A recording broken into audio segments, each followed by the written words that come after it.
By the time a child comes to the settlement home, it is likely they have been through multiple other placements, multiple other facilities. They've learned not to trust grown-ups. When you really understand what some of these girls have gone through, it can be really sad. But instead of focusing on that, I feel like focusing on how can we make it better? How can we help them heal?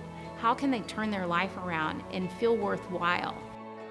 It's pretty magical because you can see a light in their eyes and you see hope for the first time that they feel like they matter. That cup has empty when they come to us, and it's our job to fill it and have it overflow.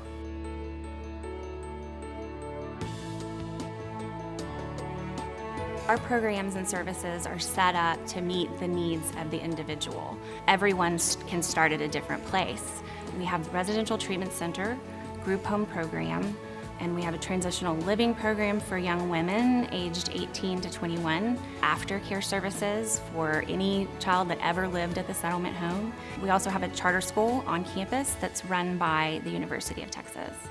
And then the next step could be a foster and adoption program where they get to be matched with a family that might become their forever family. Or, it could be a foster family where they get to practice living in a family setting. Within all of these programs, our youth are able to remain in one setting where they feel safe and they have trust and connections with people, and we are able to meet their needs wherever they are on that continuum. And that's pretty special and amazing that we do here at Settlement Home.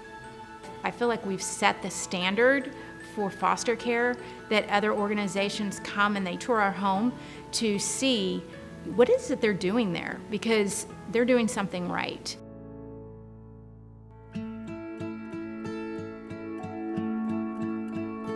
My name's Canadia Fuller. I'm 14 years old. I was in 3 foster homes before I came here, and all of them were pretty bad. They just always yelled at me, always told me to do this, and then, I don't know, they called me names too. I was kind of having trouble speaking up for myself in the past. I never said anything. Like if someone hurt my feelings or if someone was bullying me, I never said anything. Never actually cared about my own feelings. When a person is working with a settlement home and working with the staff here, they are seen as an individual. Their stories are heard and believed, and they're valued in a way that helps their self-esteem and helps their sense of purpose, which helps them take the next step. So if you have someone to kind of talk to about it, then they can give you a second head on it so they can help you get through it. That kind of opened up to me, and I was just like, oh, okay, I guess they're nice. So I opened up to them too. That's Canadia's family now. That's her forever family. It's really neat. When I see the success and I see the happiness, she's going all over on vacation with her parents, and I see her with her friends, and she has great hair. She's always so proud of her hair. That's what every kid deserves, right?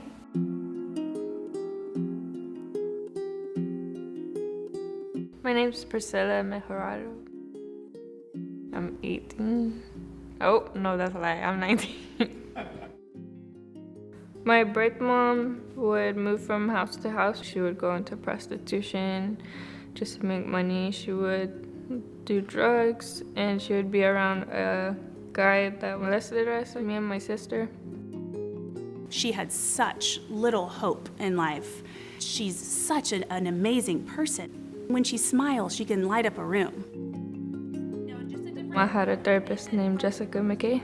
Her warm voice made me feel like she was motherly. She just told me how much potential I had, and that she saw in my eyes that I was gonna do great things, and she motivated me. It was so easy to build a relationship with her because she just wanted to feel loved. She wanted to feel connected. She wanted to be heard.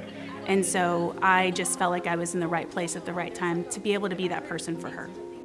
I graduated high school, walked across the stage. It was really awesome. It was pretty special to watch Priscilla achieve something she never thought she would ever be able to do. She was building her confidence, she was feeling safe, she was feeling connected and trusted, and so she was able to come into her own, which is pretty remarkable. I work at a hotel called the Courtyard. Mondays and Wednesdays I go to ACC. It's giving me more motivation to be self-independent and realize what's coming when I move out of the apartments. You get to experience lots of aspects of their life where the connection can become so real and so strong that it's hard to just say goodbye when it's time for them to transition to the next phase. I'll always remember the settlement home. Pretty much raised me to become mature and an adult, and you helped me get out of the dark place I was in. It was my great escape.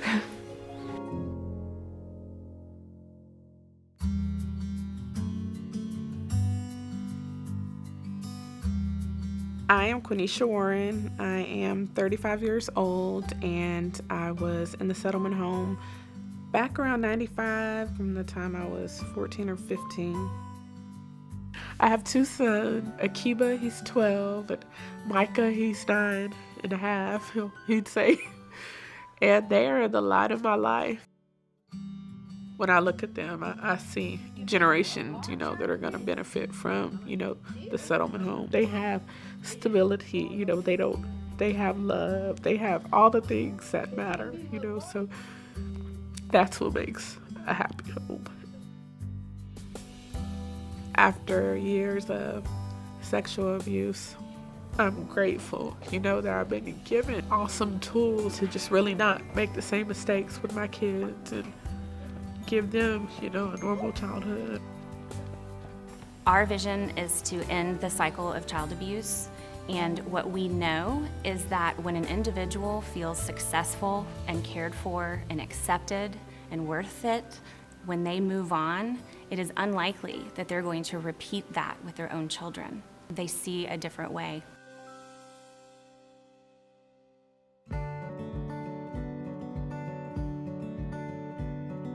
We're parents to 7 amazing kids. We really consider settlement home as the equivalent of family. We've done 3 full adoptions with settlement home.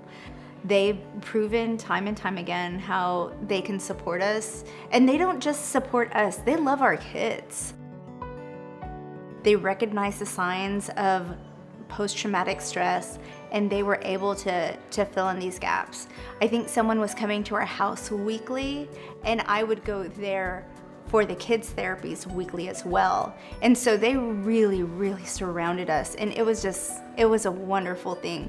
Yeah, when you first come into adoption, I think you have this idea of, wow, I'm gonna go do something great, I'm gonna adopt, and we're gonna build a family, and it's gonna be awesome. And that's the right attitude to have. But just as you're going to provide a blessing to the kids, they're going to provide a blessing to you.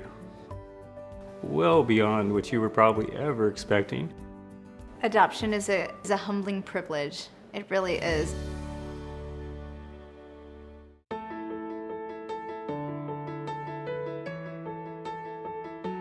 Quality of care that we provide would just not be possible without the Settlement Club. These women, there's 476 of them, and the last time we counted, and they do fundraising efforts for us, so 2 major fundraising events a year. Whether it's volunteering their time or donating money, it's what makes the settlement home possible. Every week we have hundreds of volunteers that show up at our warehouse to sort items that are donated in preparation for our largest fundraiser, which is our settlement home garage and estate sale in November. The Settlement Club partners with a lot of different organizations throughout the city. We try to participate in giving our girls a normal life. It's amazing to see, and they're doing it because they love these kids and they love this place and they believe in what we do. I don't tend to look at it as, wow, I've made such a difference. I try and think of it more what can I still do to make a difference? Because there's so much that the club can do, that the community can do to change these girls' lives. And we're just not done. And until all these girls are in a safe home and all the girls and children in foster care have safe homes, we're not done.